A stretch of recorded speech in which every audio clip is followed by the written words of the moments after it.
Hello and welcome to episode 28 of the Alex.Nunemaker Mortgage Podcast for the week of January 16th, 2023.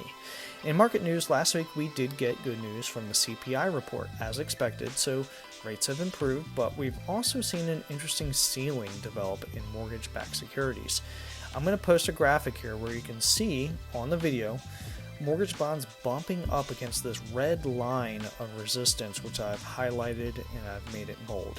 So for those of you who follow markets, you'll know that there are both floors of support and ceilings of resistance that can build up, not just in bonds, but stock prices. So right now, that red line, it's acting as a really strong ceiling of resistance. It bumps up against it and then it goes back down.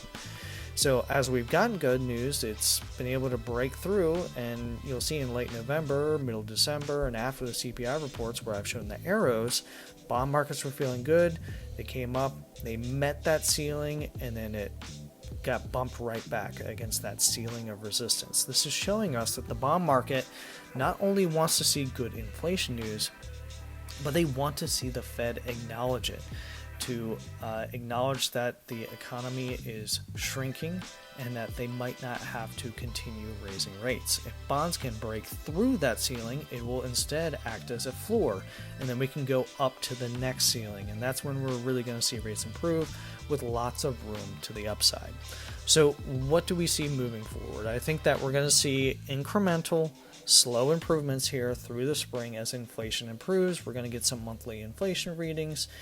And there are clearly some signs that the economy is slowing, which should help inflation numbers. On Tuesday, the ISM Manufacturing Index was released, and that showed that manufacturing activity in New York showed that activity was expected to come in at -8, but actually went to a -33, which is a huge reduction. Not counting COVID, that was the worst reading that's been seen since 2009. So I also see the opportunity for inflation to really start dropping on the May 10th CPI report.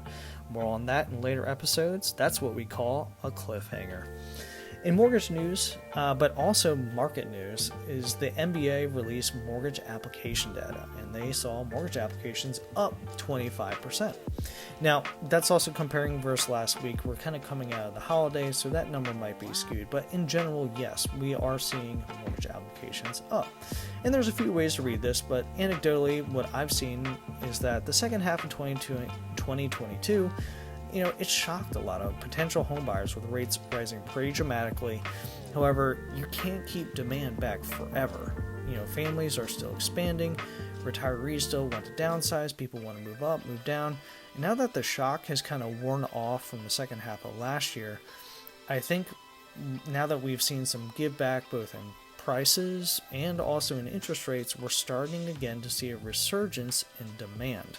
These are all people who probably wanted to buy last year, but they checked out. They put off their plans for a little bit, they signed rental agreements, they decided not to sell, but now they're back. So their big takeaway from this is your action item, as soon as possible, should be to follow back with anybody who you were in contact with last year.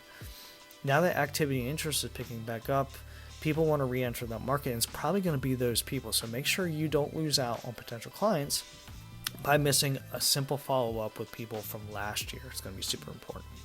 Finally, our quote of the week. I don't care if you're a gazelle or a lion, when the sun's up, you better get running. And that's by Eric Thomas. Have a great week. If I can help you or any of your clients with any questions or pre-approvals, they can visit me at homeloanswithalex.com. Have a great week.